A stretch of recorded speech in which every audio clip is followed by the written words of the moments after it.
شبو زانیارین زیادتر و گوتو بشکنا به مشاری هاتنا وزیر درفه ترکیه شبو عراق و هرم کردستان او دوسیه و ملفین کو گوتو بشت سرتی کرن دنابرا هر سه آل یان دا من میوانداریا برز دکتر محمد احسان شارازای پیوندی ناب دولتی ش زاخو کریه برز دکتر محمد سپیدا باش تو خیراتی شبو کردستان 24 دست پیک بزان بین نخاندن و خاندن اول شبو هاتنا وزیر درفه ترکیه بو عراق هرم کردستان چیه؟ بشكل سباس راستي أما زيارتي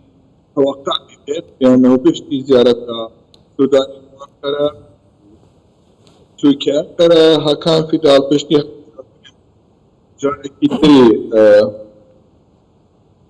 تركيا هاتي كمية هاتي أديس نشان كريم كم توزن خارجية تركيا بشتي بوستكي زوز بالبقوة إقباري بيربي ولاتي جيش تركيا واحدة كان ملف كان مهم قوي كم ملف قاضية ملفات أخبار كردستانية ملف بككية الشركات التركية العراقية كم شيء قريب كان ملف الروسية ملف الشرقية القى سوريا كان ذكرت سياسة خارجية في أمر وجه كتير داية أمر بريك كتير بريق بقرايا بزيرو بروبلم بوليسي جاني قضايا وقت زمانه داود نيتوان ويا بأنه هيج مشكلة هيج موضوع كنا بس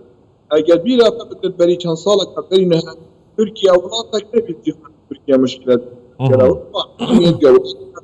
كان مشكلة أزمة سوري نوكا هنا كتيرة بتايبات بريك بسلوكاتها كان بذلك كبرايكي تاريخك يزور الملف أمنية هي دولة أمنية وسكيورتي سياسة خارجية تركي دولة زور بارزة. باش الدكتور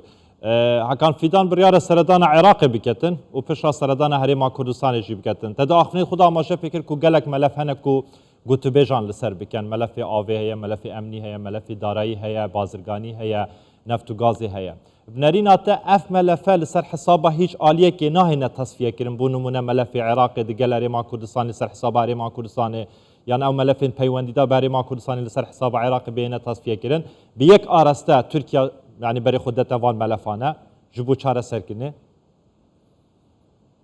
يكمش تركيا مصلحتها البري همي مصلحتها هاتش دوام تركيا نابري خدت عراق باطكي وبهيبته وقوته اجبر مصلحتها العراق محتاجه تركيا مليون جاره كانت تركيا محتاجه اما نقطه كي دوي او ملف هين ملفك حاجسكي امني هي تركيا كتبري خد كذا كم عسكري تركيا عراقي هاتي كشتني رقمي نحاشكريا ورقمي كي خطر وترسناك اما بوان تشتكي سوري جرينجا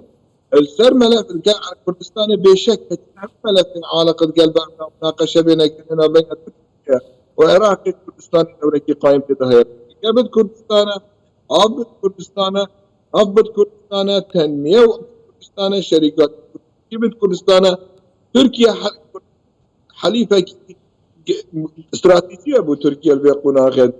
فلما آية تركيا أو بالسيارات تركيا لشيء تصحيح علاقات خد الكردستاني برام بالعراقي نخي بالتايبة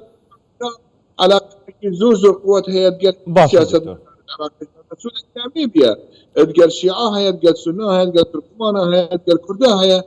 الشارزائية كي سوريا هي سلملافين بين العراق نوكا ناغوان أوائد بين هاوكارية كي زيادة تربط ايش بركوش ها تركيا نظرة تركيا تركيا إيرو كوناغا كيتريا تركيا بري خود تاخو أسكيلو ريشنال سوبر باور أسقوي كي عظمي أقليمية أستكباطا كي عالمة لازم هيبتها في فرص كم البشتي فان كوناغين سياسي المنطقة كقران كاريش بالمنطقة همي إيرو تبري خود راستي سلسلة كاجريا مباشر سوريا مشكلة الخليج مشكلة وجود أمريكا هي العراق الإيراني كلك مشكلة هنا تركيا كلك مشكلة حلقة داجي مشكلة بآين ديكي جشتر دكتور يك شوان ملف وزية سامان سروشتية كوش مها آداري حتى نها نفت هرما كردستان شبو بندرة جيهان هاتيا راگرتن تركيا جينها دو وضعكي خراب آبوري انفلانسيون هلاوسان دا جیانی دەرباز دیکەتن هەوڵ دەدەتن و خۆشبێ ڕەوشێ دەرباز بکەتن ئەف مژارە بنەریناتە چاوە گفتوگۆ لەسەر تێنەکردن یان تورکیایە چ مەبەستێکەیە ji bo çareserkirina vê mijarê vê babetê babetê samanê süruştî hinardekirina nefta Herêma Kurdistanê yanî hewl didetin ku digel Iraqê lapereyekî nî hewl bidetin ji bo vê çendê ku dizîtirîn demda nefta Herêma Kurdistanê bête hinardekirin çûn di berjewendiya Tirkiyeyê da ye. وچون من بيانو تركيا حقيقة نفت حكتة بشكل في صراعي طالما تركيا دبيت مزيكني وقت بريكي ذكر